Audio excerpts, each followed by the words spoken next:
In this video, we are going to learn how to optimize our UV tile space so that we can give more resolution to smaller parts of our texture. So what we've done so far is we've been using the cut, sew, unfold, and orient shells to create UV shells, and then we have been using layout to lay them out in the 0 to 1 space.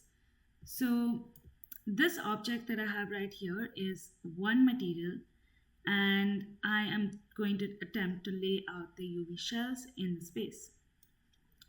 I can go to UV shell mode, select all of these and click on layout. What you'll notice is that these bigger pieces are a pretty good size. When we put this in our texturing software, they'll have good resolution. But the smaller pieces like screws and the joystick, all of those pieces become really, really small in the UV editor. And the reason that is because in comparison to the sides of the arcade and other bigger parts, these are small objects, and the layout option basically makes everything proportionate to each other. So anything that's bigger in size in your 3D view going to be um, is going to be bigger in size in the UV editor.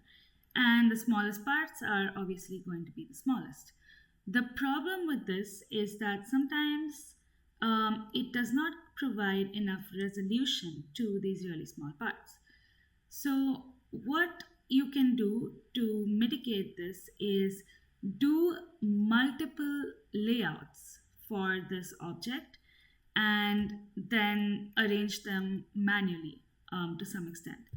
So you can either organize your parts in the outliner. So if you have your screws and buttons in different groups in the outliner, that will definitely help. But what I'm going to do here is I'm just going to move all of these screws aside. These are basically the really small parts that I want some extra resolution on. And for you, you may not want extra resolution on the screws. You may just want it on the joystick, but whatever you want that resolution on, just move them to the side. I think everything else is going to do okay.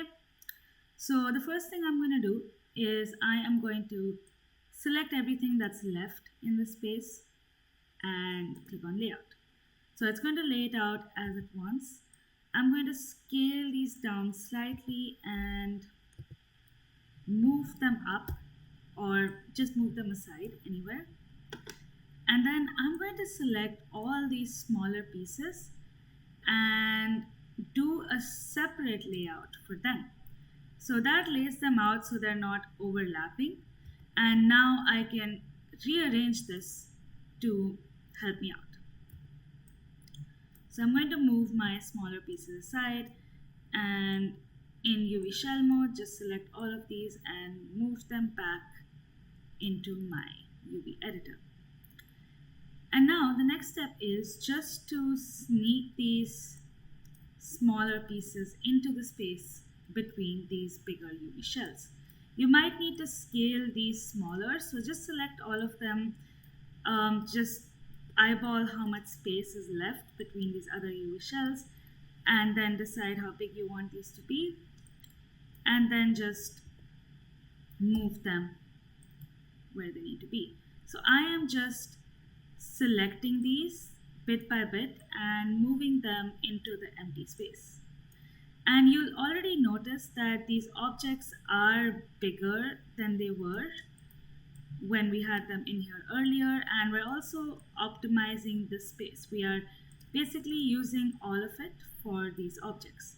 And where you move them doesn't really matter that much unless it's a specific situation where you need them to be arranged in some way. But all you need to do is you need to select these and make sure that they are within this space and they are not overlapping with each other. So I'm just going to move all of these, and I'm doing it in real time. I am not pausing or fast forwarding so that you can see exactly how I think about this. You might need to move stuff aside. And I'm not changing the scale of these. Once I decide the scale for these objects, I'm not changing the scale. I'm just using the move tool to move them around this UV editor's space. And it might take some time while you're doing it. It's sometimes a slightly slower process than just hitting layout, but it will make your life easier when you are texturing. So I think I'm almost done. I'm going to move these screw parts, I think, to some space here. Um, Once you do this, just make sure that you have moved every UV shell in your object to this window. And once you have done that, you should be good to go. So more resolution, and you will that will mostly result in better textures.